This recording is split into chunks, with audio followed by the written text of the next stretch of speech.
Les neurosciences, l'informatique sont en train aujourd'hui de converger progressivement. Et c'est en cela que vous allez devenir des ingénieurs du cerveau, des cogniticiens, bien davantage que des codeurs. Vous connaissez tous l'histoire. On a commencé par Turing, ce génial inventeur de l'informatique moderne. On est passé par Moore, et vous savez que la puissance des serveurs informatiques a été multipliée par 1 milliard sur les 31 dernières années. L'évolution de la puissance informatique est spectaculaire, je ne vous apprends rien. La connaissance du cerveau, elle est plus récente.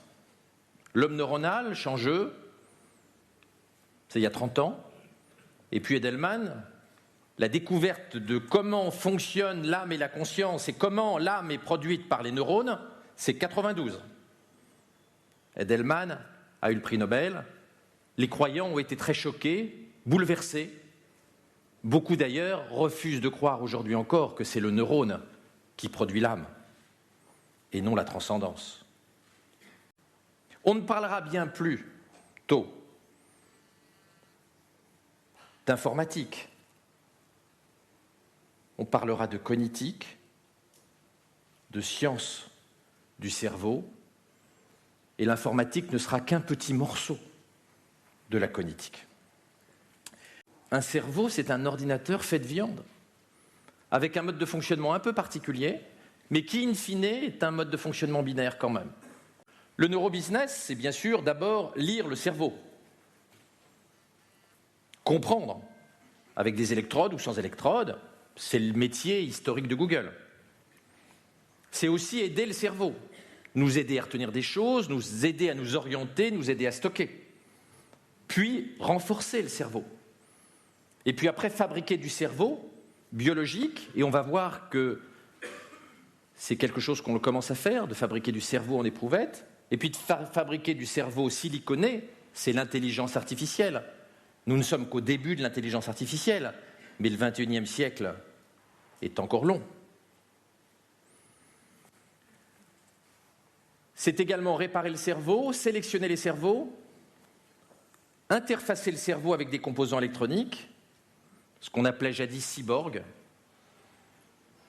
et que l'on appelle aujourd'hui de noms plus poétiques, et puis bien sûr transférer le cerveau sur des microprocesseurs, et vous savez tous que c'est l'obsession des dirigeants de Google. Vous les geeks, votre vrai métier, c'est pas de pisser du C++, c'est d'être neurohacker. Le code, on s'en fout. Ce qui compte, c'est le code qui modifie le cerveau, qui modifie le cerveau biologique, qui agit sur le cerveau biologique, mais qui agit aussi sur les cerveaux non biologiques.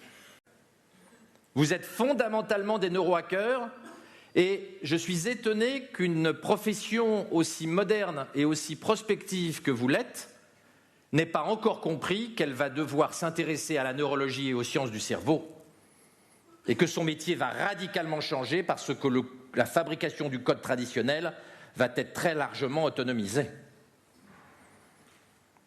La révolution de l'automation et de la robotique au XXIe siècle ne concerne pas que les livreurs et les ouvriers, elle concerne aussi le monde de l'IT, qui va devoir migrer vers des fonctions de neurohacker et qui probablement demain ne pissera plus de code.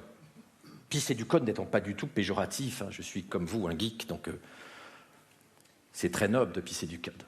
Mais c'est un métier qui va disparaître sur 10 à 30 ans. La Silicon Valley au sens large du terme, et Google en particulier, ont égorgé beaucoup de métiers et ils vont continuer. Il y a un choc technologique en cours. Autour des NBIC, bien sûr, avec des lois exponentielles, la loi de Moore n'en étant qu'une. Autour de Google, surtout, qui, imprégné d'une idéologie transhumaniste, change toutes les règles du jeu. Dans l'informatique, mais aussi dans l'aéronautique, dans le monde spatial, dans le monde automobile et maintenant dans le monde de la santé. Vous avez probablement vu que la Harvard Business Review vient de publier un article qui montre qu'un algorithme choisit mieux un candidat à l'embauche qu'un spécialiste des GRH. L'algorithme coûtant quelques dollars et le spécialiste des GRH 200 000 $ par an. L'industrialisation, l'automatisation des tâches intellectuelles va être redoutable et elle est au cœur de cette problématique neurotechnologique. Ce Google démiurge, maîtrisant toutes les technologies, est aujourd'hui incontestablement le leader mondial des neurotechnologies.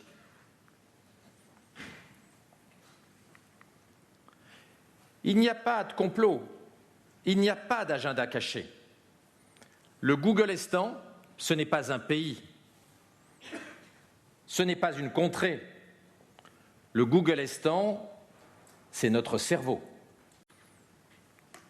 Fusionner le neurone et le silicium est l'objectif en plusieurs étapes que je vais vous décrire. Google est donc un neurotechnologiste qui, par sa maîtrise de tout le spectre des technologies NBIC, est devenu dès à présent l'entreprise la plus puissante au monde, plus puissante qu'aucune autre entreprise n'a jamais été dans l'histoire de l'humanité. Et Google, vous le savez tous ici, est devenu le leader mondial de la robotique en rachetant les 8 principales sociétés mondiales de robotique en 18 mois sans que personne s'en rende compte.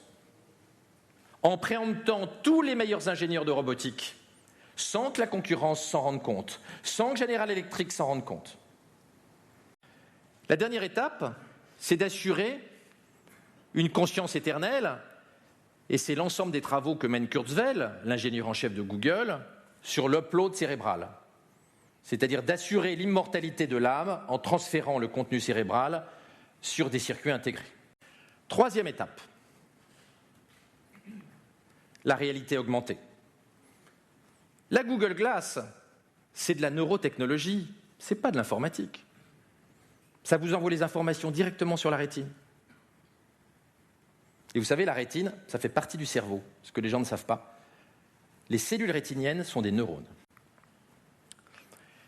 Kurzweil, à Vancouver, a expliqué longuement qu'il fallait que l'humanité se prépare à ces implants intracérébraux et soit prête à arriver à gérer cette pensée hybride, cette pensée où on a encore une partie d'intelligence biologique, mais où on a déjà une partie d'implant électronique, et d'arriver à gérer en parallèle ces deux pensées, cette pensée hybride que nous aurons à partir de 2035. Mais les problèmes d'eugénisme se posent aujourd'hui. Dans un pays comme la France, on supprime déjà 97% des enfants trisomiques dépistés. Demain, on va connaître non pas seulement la trisomie 21 génétiquement, mais on va connaître, grâce à des nouvelles techniques de séquençage, la totalité du patrimoine génétique de nos enfants. Google souhaite augmenter rapidement notre espérance de vie. Je vous le disais tout à l'heure, 20 ans d'ici 2035. La neurorévolution, elle débute maintenant. La technologie est là et l'idéologie transhumaniste est là. Et des entreprises dotées de moyens quasi illimités sont là.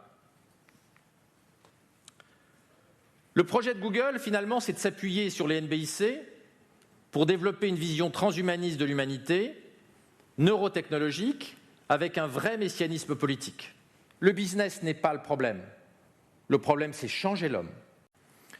En partant d'un moteur de recherche et en s'appuyant sur les technologies NBIC, Google devient progressivement une neuroprothèse, avec comme objectif avoué de créer l'humanité 2.0, qui est le titre d'un des livres de Kurzweil.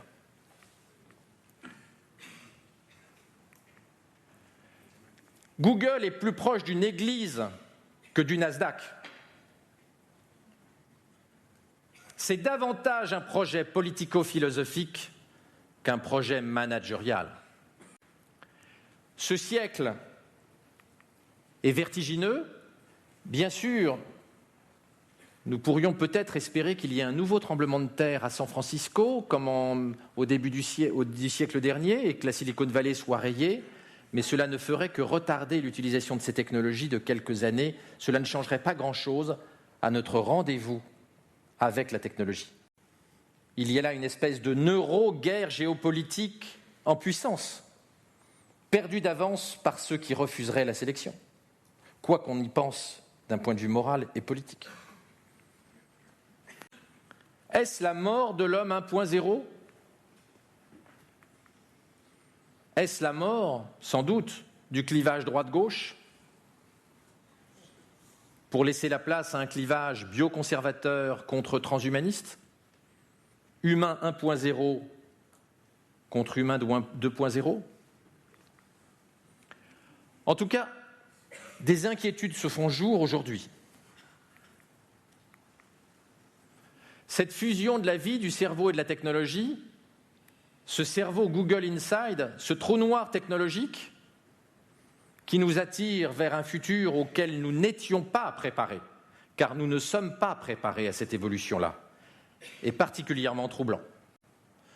Le fondateur de DeepMind, grande entreprise d'intelligence artificielle qui a été rachetée il n'y a pas longtemps par Google, le fondateur de DeepMind a déclaré « L'intelligence artificielle peut exterminer l'humanité dès le XXIe siècle ». C'est d'ailleurs l'une des raisons qui a poussé Google à créer un comité d'éthique sur l'intelligence artificielle.